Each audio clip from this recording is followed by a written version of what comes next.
This video is my side of a collaboration with Simon from Monstergarden, where we each designed a creature for each other's world-building projects. For those of you coming from his video on this, hi, thanks for checking out my channel. I've put chapters on this video, so feel free to skip the intro if you already know what's going on.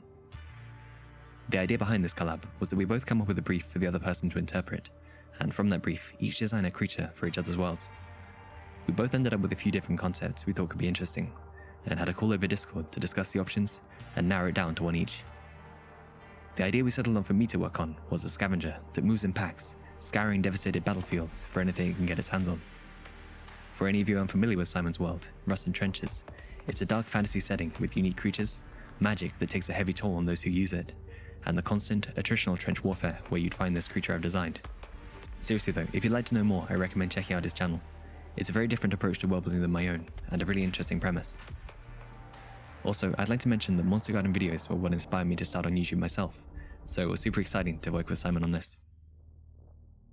With my own project, I'm much more focused on human elements, such as war, technology, and politics, so designing a fantasy creature was definitely outside my comfort zone.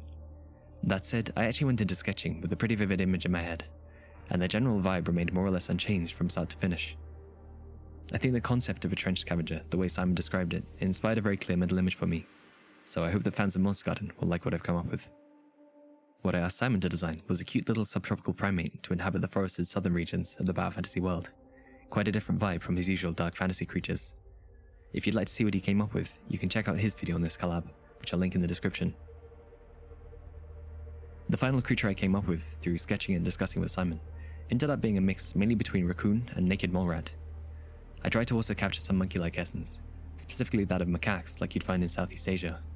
It's maybe not too obvious from their physical appearance, but when I was drawing the way they sneer and sit on their haunches, that's the kind of reference I had in mind. I imagine their behavior would be a mix between monkey and raccoon, exhibiting some degree of intelligence, but still very much animals you'd want to stay clear of.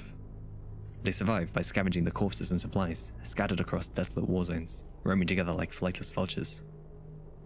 For my finished artwork, I wanted to try putting a scene together, to make these creatures feel more tangible. As such, I've drawn them in their element, picking at the remains of soldiers who've died in a deserted trench. The design of the soldiers is based on those of Varus, one of the main nations from Rust and Trenches, and for reference I used Simon's video on designing them. So with all that said, here's Simon's reaction to seeing what I came up with.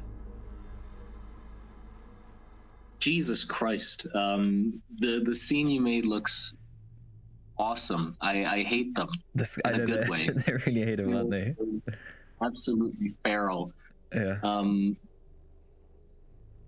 But yeah, glad we stuck with the rabbit-esque teeth, and I mean the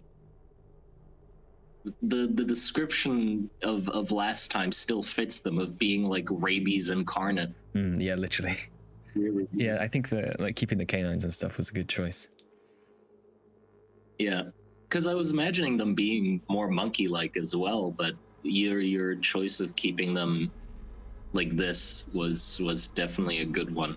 I see. Good. They fit a lot more into the setting. I mean, your scene looks incredible with the dead soldiers and stuff, but it just helps like solidify them more into the scene. I'd like to say a massive thanks to Simon for doing this with me, and I'm looking forward to seeing what he releases next.